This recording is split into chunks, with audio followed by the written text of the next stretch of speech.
All right, so we're going to start in reverse order from 10 to 1 here on today's show. And at that number 10 spot, I have the Washington Commanders making this list. Now, the Commanders are an interesting team. I went back and forth on several teams that could perhaps fit in here at this number 10 overall spot and ended up going with the Washington Commanders. The Commanders, of course, were the darlings of the league last year. Jaden Daniels, one of the best rookie seasons we have ever seen in the National Football League. But right now he's completing less than 60% of his passes, and he's got that knee injury. We'll see if he even is able to play this week for the Washington Commanders. They have a 1-1 record. They kind of ran into a buzzsaw on Thursday Night Football last week against the Green Bay Packers. The Packers, of course, are a really, really good team, but the passing game looks completely out of sync right now for the Washington Commanders. Terry McLaurin obviously held out, and he wasn't able to get up to speed here until relatively recently, and it's showing as far as Cliff Kingsbury and that Commanders offense goes. I think they'll get it figured out, but, Daniels to McLaurin last year, it was borderline unstoppable. That certainly isn't the situation right now in Washington, and, they're in a spot offensively where they have a lot of kinks that they need to work out, but I think they've got a ton of talent on that team. I think they've got a ton of weaponry on their defense there as well. Marshawn Lattimore, certainly a cause for concern. But they got a good head coach in Dan Quinn and a good quarterback in Jaden Daniels that is beat up, but just enough to get into this top 10 here. I think if they play lots of other teams in the National Football League, they have a 2-0 record, but they kind of ran into a buzzsaw there with Green Bay. I still view Washington as a playoff team. Are they going to win that division? No. Philadelphia probably going to win that division, but I think at this point I still consider the Commanders a playoff team. All right, at number 9, I've got the San Francisco 49ers. The 49ers, of course, are without their starting quarterback right now in Brock Purdy, but Mac Jones looked the part, certainly in their previous game against New Orleans. I get it. It's the Saints. You could argue the Saints are the worst team in the National Football League. Fair. I've always been a big Mac Jones believer, to be completely honest with you. I thought if the 49ers would have drafted him right away, at that 3 overall selection a couple of years back where they decided to take Trey Lance, maybe the 49ers have a world championship by now. That's kind of my hot take when it comes to the NFL. The 2020 season that Mac Jones had with Steve Sarkisian, Nick Saban at Alabama, I think is even more impressive, honestly, than what Joe Burrow was able to do the previous season in 2019. Mac Jones can play football. Now, is he a bit of a statue in the pocket? Yes. Does he have limitations? Yes. Does he need great skill guys around him? Yes. But the 49ers check off a lot of those boxes. Their offensive line is a problem in San Francisco, and I was worried that Mac Jones was probably going to get lit up a little bit too much in that football game, but he did a great job of getting the ball out of his hands quickly, and he is a guy that can be that pea shooter for Kyle Shanahan, where he can just go out there and run his offense, right? Some coaches in the NFL, they like adapting to what they have offensively, and I think there's elements that you have to do across all levels of football with that, but Shanahan, he does a good job of that, but also he has a very clear picture of what he wants his offense to look like, regardless who is playing quarterback. And Mac Jones can execute Kyle Shanahan's offense. So if Brock Purdy continues to miss some time, I think the Niners are going to continue to be successful. McCaffrey, obviously, is still an unbelievable player.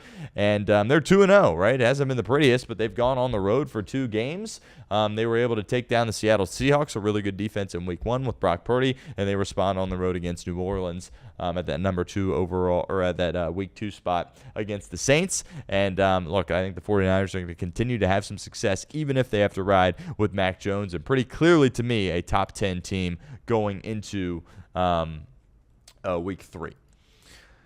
Making their debut in my power rankings this week is the Detroit Lions. I think obviously they have a lot of turnover, new coordinators. That certainly is something that they're going to have to work through. Their offensive line is completely different as well. They've got new pieces across their offensive line. That is going to be a work in progress for them, but they hung 50-plus points on the Chicago Bears.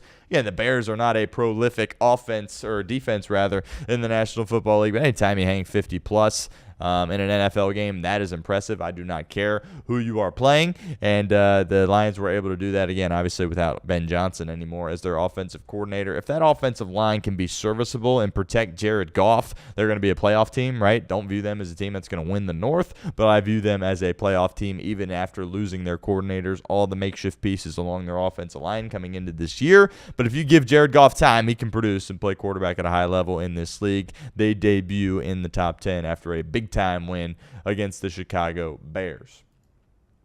Coming in at number 7, I've been really bullish on this team. I was in the offseason, and that is not going to change after an impressive Monday Night Football victory on the road against the Houston Texans. Really big believer in what they're doing in Tampa Bay. I view them as the team that's definitely going to win that division in the NFC South. I view them as a team that can compete for a conference championship. Look at them as kind of a sneaky NFC championship type of team. I think they got a lot of good pieces. They got a really good quarterback in Baker Mayfield, and as we talked about yesterday, he has found his home here in Tampa Bay. You know, it's a laid-back city, a low-key city. Football not necessarily the most important thing. The media there is a little bit more easygoing in Tampa Bay, not like everybody running around with a chip on their shoulder like Cleveland and all the negativity that surrounds the Cleveland Browns. He can just kind of come in there, fly under the radar with great weaponry around him offensively, and be who he is. And that is what you're seeing Baker Mayfield do in Tampa Bay. Really impressive start to this season. They are a definite top 10 team here in the National Football League, and I wouldn't be surprised if they continue to climb from this number 7 spot on my list. Back-to-back Los Angeles teams here coming up, similar to what we had last week. I've got the Los Angeles Chargers here at this number 6 overall spot. I've been really impressed with Jim Harbaugh and what he has been able to do. 20 games ago, this Chargers defense was a total mess, one of the worst in the National Football League, even with a defensive head coach. Right? Remember the Brandon Staley era, how bad they were defensively during his time as the head coach there, all the mistakes in which they made. Jim Harbaugh, this is what he does. He comes in and he makes changes immediately, and he wins immediately. You saw him win last year, get into the playoffs in year number 1, and they've taken a huge step from year 1 to year 2 with Harbaugh at the helm. Justin Herbert, he looks healthy, he looks fast, he looks lean. He looks quick. The arm's still very much alive for Justin Herbert there. He looks really, really good. The offensive line, Joe Alt, hit that draft pick out of the park. Obviously, they were without Rashawn Slater, who's a big-time offensive tackle in this league. He got hurt prior to the season, so we'll see if they can hold things down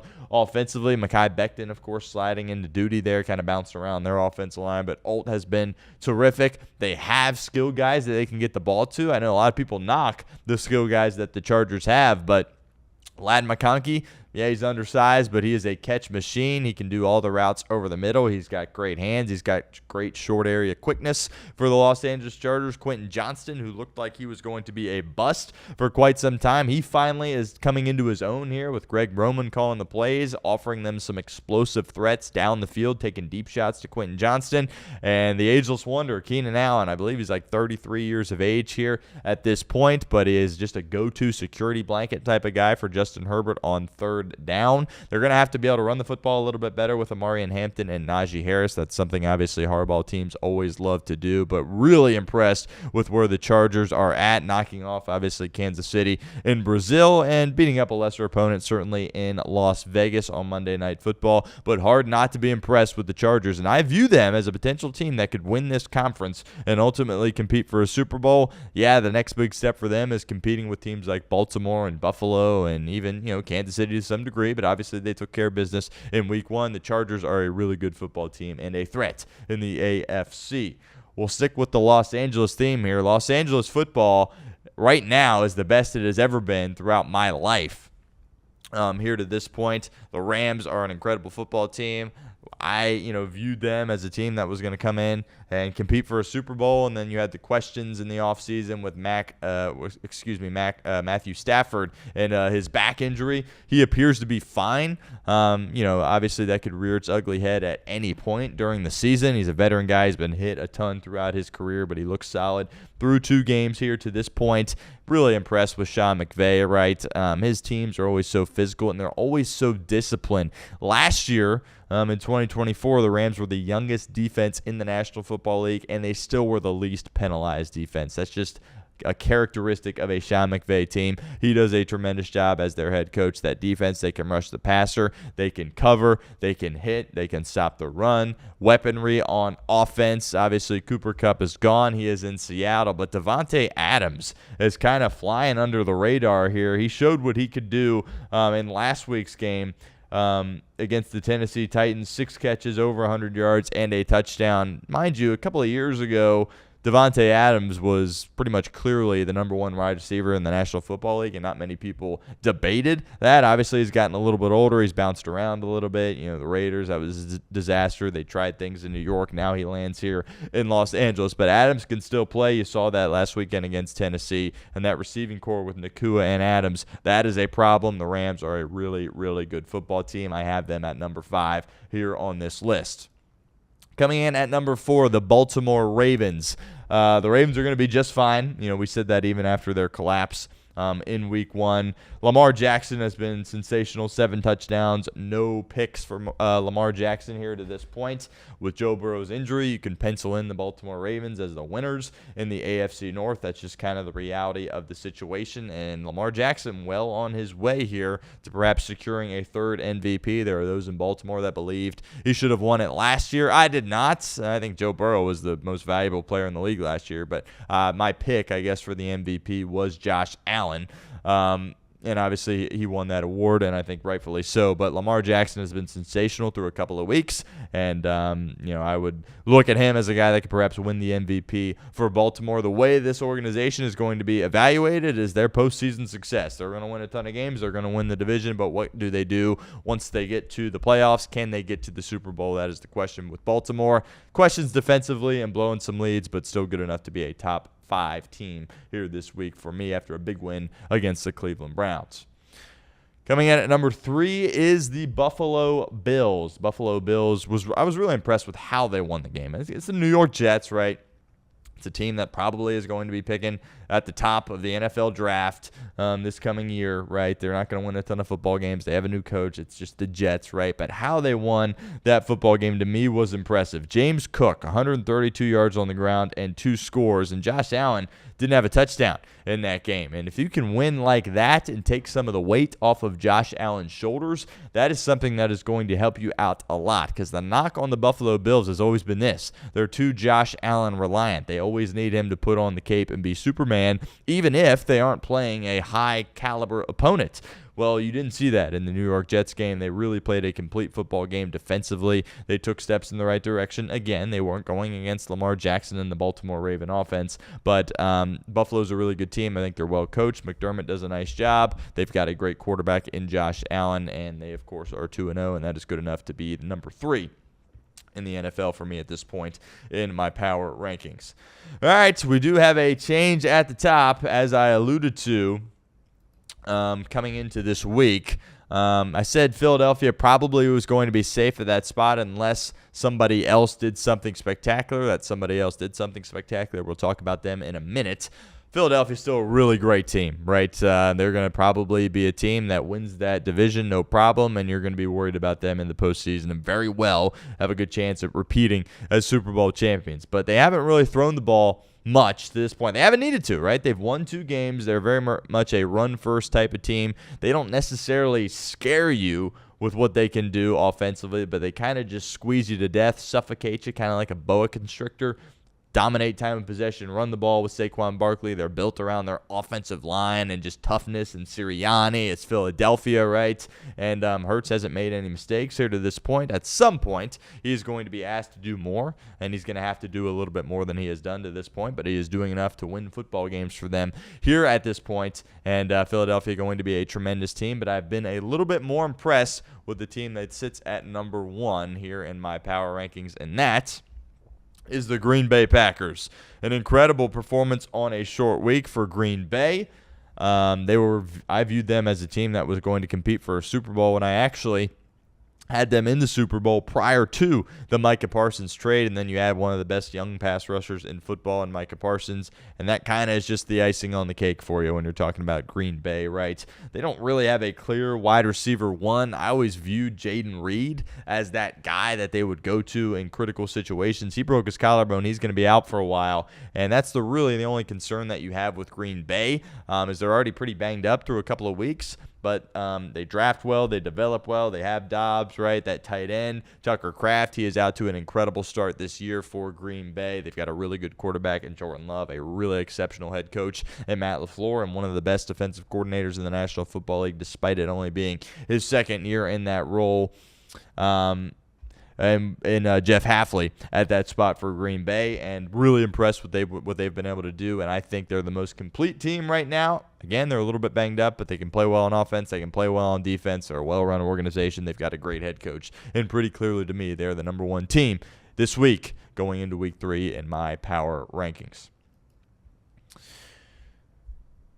There you have it, 1 through 10, our second edition of the Power Rankings here to this point in the NFL season. And I got to use that graphic there for the first time. Shout out Casey McAllister for that. That certainly is very, very exciting. But those are my 10 teams. Are there teams that can still win the Super Bowl that aren't in the top 10? Sure. Obviously I did not have Cincinnati in the top 10. Without Joe Burrow, they just frankly do not belong in the top 10. And also you could argue, and I probably would agree with this sentiment as well, that they have been gifted both of these games and very well could be 0-2. But last year they had games that they could have, should have won and did not. This year, kind of the other way around. Could have, should have lost, and they're winning. So maybe they'll be able to continue that positive momentum here going forward. But certainly the biggest test for them of the year so far will be on Sunday on the road against the Minnesota Vikings. So they're a team that, very well could have put in there. And also the Indianapolis Colts are another team, right? I think we got to start having that conversation about Daniel Jones being all right. Like, he's been solid, right? They just beat a really good Denver team. A lot of people picked Denver to win their division. They took care of business there at home. New scenery for Daniel Jones, right? He always was, fine upstairs in between the ears. He's got talent. He's got great arm talent. He's got great legs, great athleticism inside and outside of the pocket. And, at the end of the day, he's still Daniel Jones, but he's got a really good offensive mind, calling the shots. Shane Steichen, Lou Anarumo, of course, former Bengals defensive coordinator, calling the shots for them defensively. And keep an eye on Indianapolis, man. They've got some good pieces. It's always been a solid defense. I think really the biggest question was Daniel Jones going to look like typical Daniel Jones, or is he going to look like a competent NFL quarterback? He's played really well these first couple of weeks for Indianapolis. If that continues, they definitely will find their way into my power rankings.